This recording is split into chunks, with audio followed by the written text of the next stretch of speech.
नमस्कार। हिंदी आचार्य की इतिहास की सीरीज में स्टूडेंट्स, आज हम मेसोलिथिक पीरियड के बारे में जानेंगे, जिसे हिंदी में मध्य पाषाण काल भी कहा जाता है। तो चलो बच्चों, पढ़ते हैं इसके बारे में। बच्चों, एक्चुअली जैसे कि पिछले वीडियो में हमने पढ़ लिया कि जो पूरा पाषाण काल था या पेलियोलिथिक या ओल्ड स्टोन एज टाइम का जो समय था, उस समय तो जो आदि मानव था वो पूरी तरह से हंटर एंड गैदरर था, यानी कि वो कुछ उसने कोई खेती आरंभ नहीं की थी और अभी उसने एनिमल्स को डोमेस्टिकेट भी नहीं किया था। तो वो सिर्फ केवल जो है जानवर हैं उनका शिकार किया करता था, और जो खाने का सामान है जो कुदरती तौर पर उग रहा है वो उनको इकट्ठा किया करता था।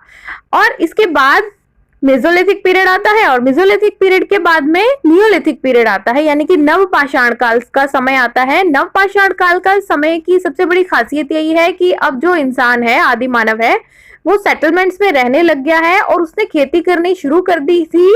खेती आ जाने की वजह से वो धीरे धीरे एक सेटल्ड लाइफ जीना उसने शुरू कर दिया था, और उसकी जो पॉटरी है वो भी बहुत ही वेरिड हो गई थी। और नियोलिथिक के जो स्टोन टूल्स हैं, औजार हैं जो पत्थरों के, वो भी पॉलिश किए हुए थे।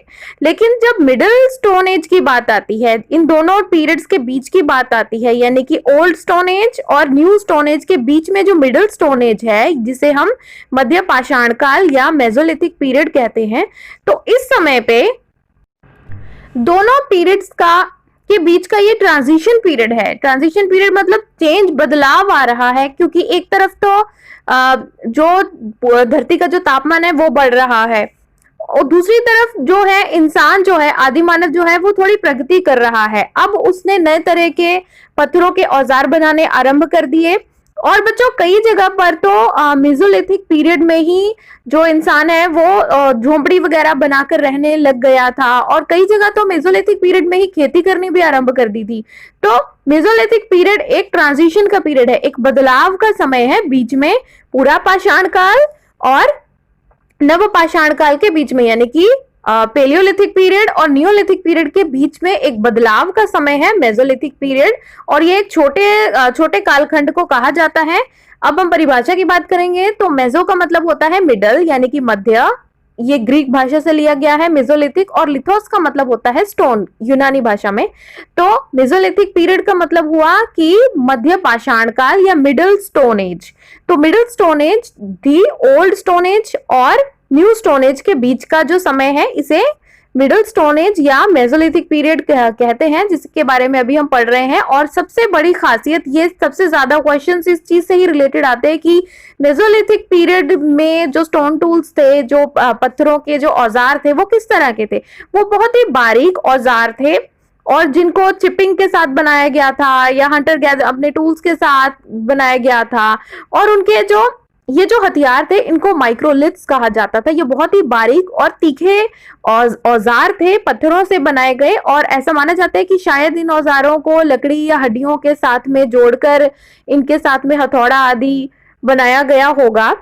तो जो आपने बस एक सबसे इंपॉर्टेंट चीज दिमाग में रखनी है कि मेसोलिथिक में पीरियड में माइक्रोलिथ्स होते थे, यानी कि मध्य पाषाण काल में जो बहुत ही बारीक जो थे पत्थर के जो औजार हैं, बहुत ही बारीक और छोटे और तीखे औजार मिलते थे, माइक्रोलिथ्स। माइक्रो का मतलब होता है छोटा, लिथ्स का मतलब लिथोस से बना है, यानी कि पत्थर, यानी कि छोटे पत्थर, बहुत ही बारीक छोटे पत्थर।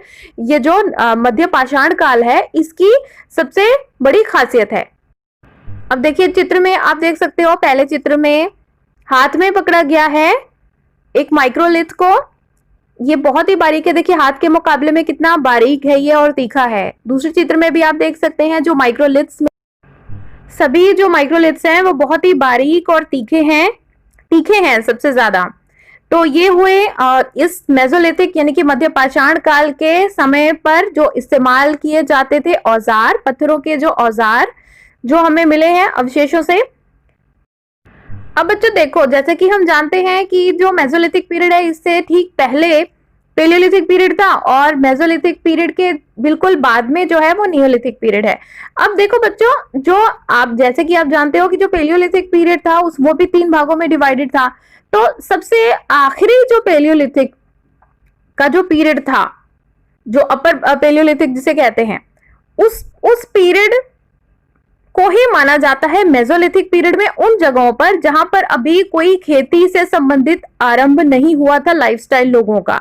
यानी कि जहां पर थोड़ा बहुत खेती करनी आरंभ कर दी थी कहीं कहीं पर, जिन एरियाज में, जिन क्षेत्रों में, तो उस जगह का जो समय है वो तो मेसोलिथिक पीरियड माना जाता है। हालांकि खेती की एक्चुअल शुरुआत तो बच्चों न्यूलिथिक पीरियड से ही होती है, लेकिन कहीं कहीं पर मेसोलिथिक पीरियड में भी खेती की का आरंभ हो गया है। जहां पर हो गया है उसको मेसोलिथिक पीरियड कहते हैं, लेकिन जहां पर अभी बिल्कुल भी आरंभ नहीं हुआ और आदि मानव बिल्कुल आदि मानव की तरह ही रह रहा है, अभी सेटल्ड लाइफ या झोंपड़ी वगैरह में या गुफा वगैरह में नहीं रह रहा है, तब उस समय पर जो आदि मानव है उस समय को फिर एपीपेलियोलिथिक पीरियड भी कह दिया जाता है। और अगर भारत के परिप्रेक्ष्य में बात करें तो इतिहासकार कहते हैं कि 12,000 साल पूर्व से लेकर 10,000 साल पूर्व तक मानते हैं। यानी कि 10,000 बीसी से 8,000 बीसी तक का जो समय है इसे मध्य पाषाण काल या मेसोलिथिक पीरियड माना जाता है।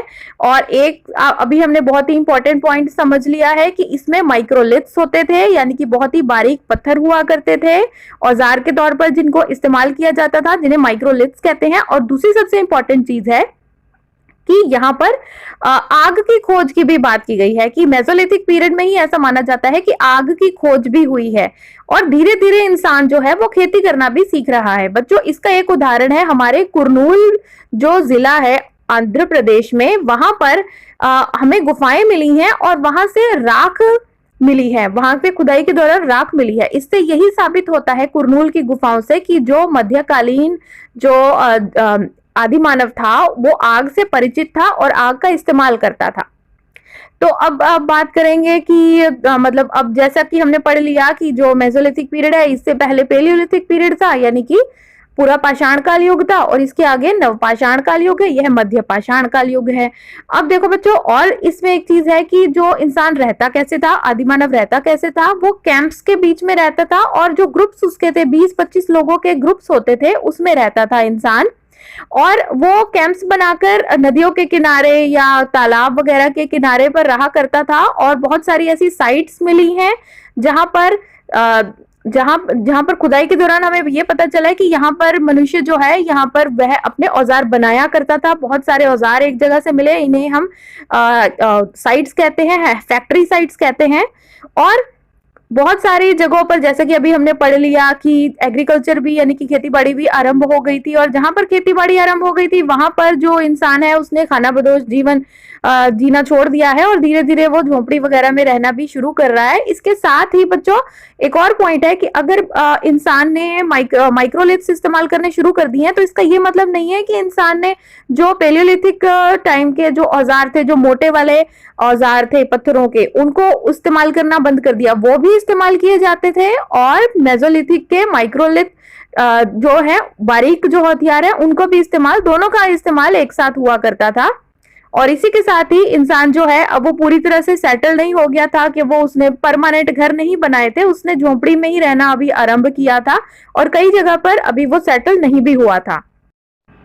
अब इसका भारत में उदाहरण देखेंगे कि बागौड़ है जो राजस्थान में, यहाँ पर एक फैक्ट्री साइट मिली है जहां पर माइक्रोलिथ्स बनाए जाते थे। यानी कि बहुत सारे एक ही जगह पर बहुत सारे ऐसे बारीक हथियार मिले हैं जो कि पत्थरों से बनाए गए हैं और ऐसा माना जाता है कि एक फैक्ट्री साइट थी, यहाँ पर हथियार बनाए जाते थे। यहाँ पर जो पत्थर है उसको घड़कर हथियार तीखे और बारीक बनाए जाते थे, माइक्रोलिथ्स बनाए जाते थे। और यहाँ पे जो लोग थे वो शिकार खेलते थे, इसके साथ ही वो जो अपना धीरे धीरे सेटल लाइफस्टाइल अभी आरंभ हो रहा था। तो ये भारत के मेसोलिथिक पीरियड का उदाहरण है। इसी के साथ ही जो भीमबेटका की गुफाएं हैं वो भी पेलियोलिथिक और मेसोलिथिक पीरियड दोनों के समय की मानी जाती हैं। तो स्टूडेंट्स, आशा करती हूँ कि आपको मध्य पाषाण काल या मेसोलिथिक पीरियड के बारे में ये छोटी सी जानकारी आपके लिए उपयोगी साबित हुई होगी। इस तरह के ही और इतिहास के वीडियोस देखने के लिए, एजुकेशन के वीडियोस देखने के लिए, हिंदी के वीडियोस देखने के लिए मेरे चैनल को सब्सक्राइब कीजिए। हिंदी आचार्य।